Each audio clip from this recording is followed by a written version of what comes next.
This is Manohar. Today we are going to discuss about AC voltage applied across inductor. So here I am going to apply alternating voltage across the inductor. So when alternating voltage applied across the inductor, the current flowing in the circuit also changes with respect to time.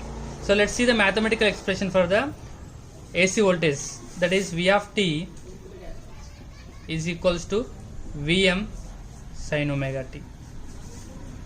So let us know the terminology I have used here. So where V of t is instantaneous voltage and where Vm is the peak or maximum voltage. So where omega is the angular frequency,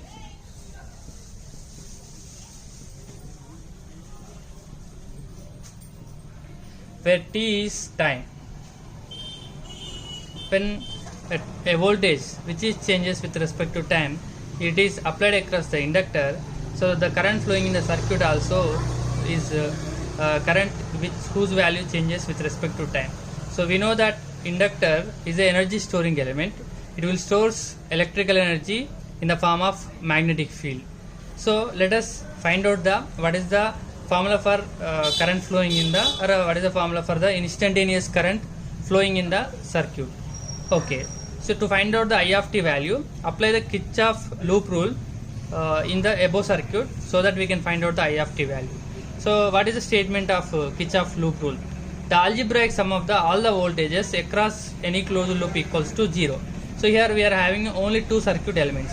So one is AC voltage source and another is inductor. So here it is supplies the voltage, and here it will be whatever the energy supplied by the source it will observe and it will re-deliver to the source.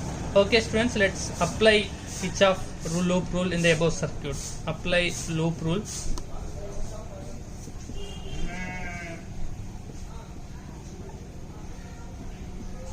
So which is nothing but V of t minus VL equals to 0, where V of t is the instantaneous voltage of voltage source and where VL is the instantaneous voltage across the inductor. Substitute the value of V of t and VL. So V of t equals to Vm sin omega t. And what is the formula for voltage across inductor? So VL is equals to L into di of t by dt. So here I am not using the Lenz's law notation, where L is the inductance, where di of t by dt is the rate of change of current. So substitute the value, then it will be di of t by dt equals to 0. We want here I of t value, so I am writing the value of L into di of t by dt, so which is equals to Vm sin omega t. Now I wanted I of t value, so I will write the value of I of t. So di of t equals to Vm by L sin omega t into dt. So I send this dt to this side. So here take integration on both sides. If you take integration on both sides, so you can find out the I of t value. Take integration on both sides.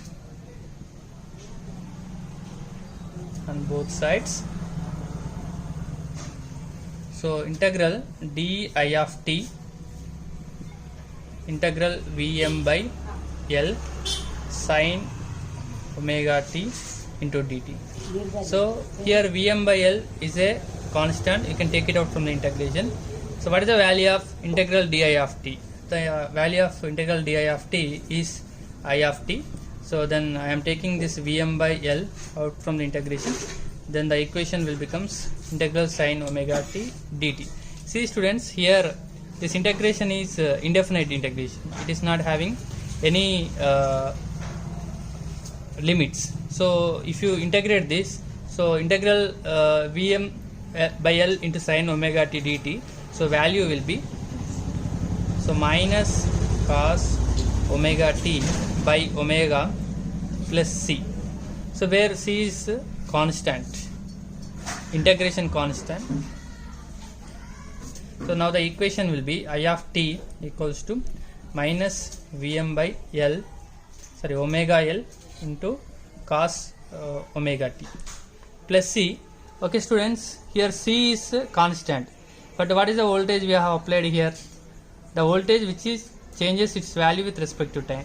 When a voltage which changes its value with respect to time, if it is applied across the inductor, whatever the current flowing in the circuit also changes its value with respect to time.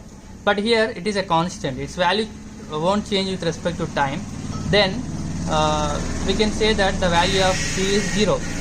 So we can say that this is DC component. So no DC component should be there in the instantaneous current. So I am taking the value of C is 0. So the remaining equation will be I of t equals to minus Vm by omega L into cos omega t.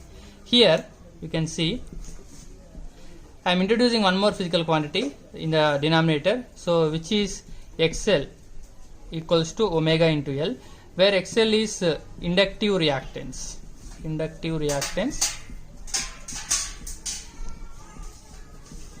So here XL is analogous to the resistance. So the dimensional formula of inductive reactance same as the dimensional formula of resistance. So the units for the inductive reactance will be ohms. And see students, here inductive reactance formula is omega into L. So where omega is the angular frequency, where L is the inductance. Substitute this value in this equation, then the instantaneous of current will changes as minus Vm by XL divided by XL into cos omega t. Okay students, see here it is voltage divided by opposition. So this can be written as the current. Here it is, you can see in the numerator we have Vm. So we can write it as I of t as, so Im equals to Vm by XL. So here I am writing Vm by XL, that is voltage divided by opposition is nothing but peak current. So minus Im cos omega t. So this is the current that is flowing in the circuit. So but alternating voltage is a function of sign.